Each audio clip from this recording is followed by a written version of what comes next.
Pembuktian Jens Raffen di starting 11 Timnas Indonesia U19 pada Piala AFF U19 tahun 2024.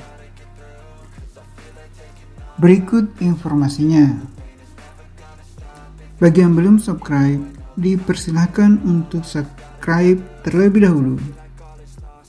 Kalau sudah subscribe, mari kita lanjutkan videonya.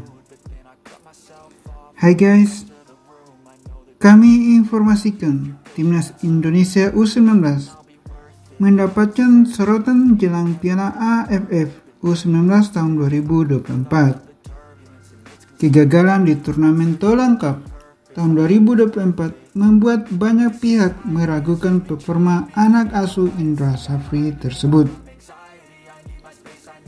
Tim Garuda Nusantara sejatinya datang ke Prancis sebagai satu di antara tim termuda.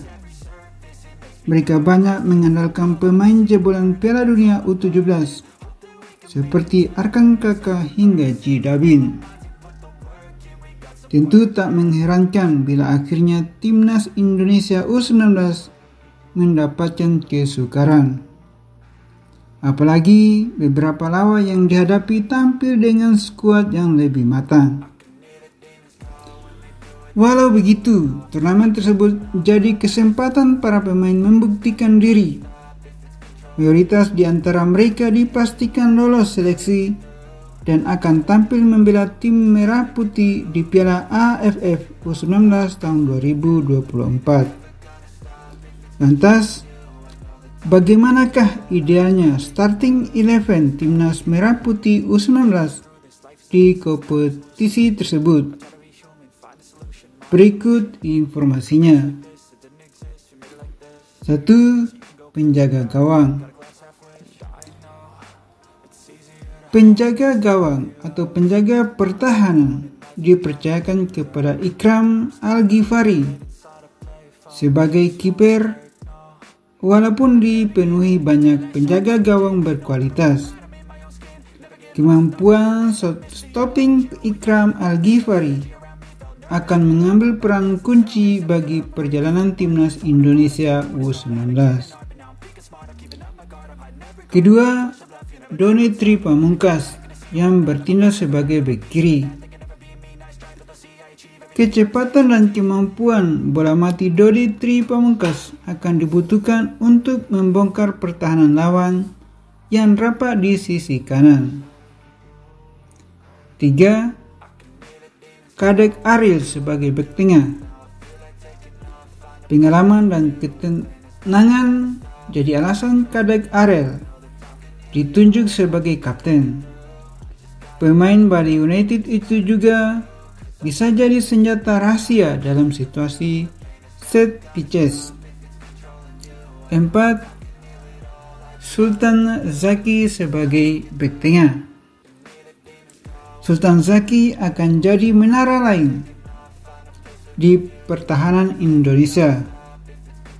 Posturnya yang tinggi menjulang berguna menetralkan serangan udara lawan. 5. Welber Jardim yang bertindak sebagai bek kanan. Selama di Paris, Welber Jardim kerap dimainkan di pos gelandang. Namun potensi terbaik pemain Akademi Sao Paulo tersebut tentu akan muncul pada posisi aslinya, yakni bek kanan. Mesin permainan dan kreativitas. 6. Ji Dabin yang bertindak sebagai gelandang bertahan. Double pivot pertama akan dihuni oleh Ji Dabin, berperan sebagai depth playmaking. Jebolan Asyap itu memiliki tugas paling krusial di lapangan tengah. 7. Vigo Dennis yang berperan sebagai gelandang bertahan. Untuk menemaninya, Vigo Dennis adalah orang paling tepat. Peran box to box yang diperagakannya kerap membuka ruang bagi rekannya yang lain. Kedelapan, Tony Firmansyah yang berperan sebagai gelandang serang. Tony Firmansyah merupakan salah satu yang beruntung telah mencicipi karir tim senior. Gelandang Persebaya itu dikenal memiliki tembakan roket nan mematikan. Hulu ledak serangan yang ke-9, Muhammad Rizky Afrizal yang berperan sebagai winger kiri. Dalam situasi 1 lawan 1, Muhammad Rizky Afrizal merupakan lawan yang sulit ditaklukkan. Tak heran bila pemain Madura United akan jadi andalan di sisi kiri. 10, Muhammad Nabil Ashura yang berperan sebagai winger kanan. Sebaliknya, Muhammad Nabil Ashura masih jadi opsi paling mumpuni di sektor kanan. Kelincahan pemain berusia 18 tahun tersebut bisa menarik 1-2 lawan untuk mendekatinya. 11, Jens Raven yang bertindak sebagai striker. Belum banyak yang bisa kita lihat dari Jens Raven di Prancis. Pada Piala AFF U19 akan jadi kesempatan terbaik memperlihatkan seluruh yang dia miliki. Jens Raven, striker muda yang diprediksi akan menjadi ujung tombak serangan timnas Indonesia U19. Piala AFF U19 akan menjadi panggung baginya untuk menunjukkan seluruh kemampuannya sebagai pencetak gol.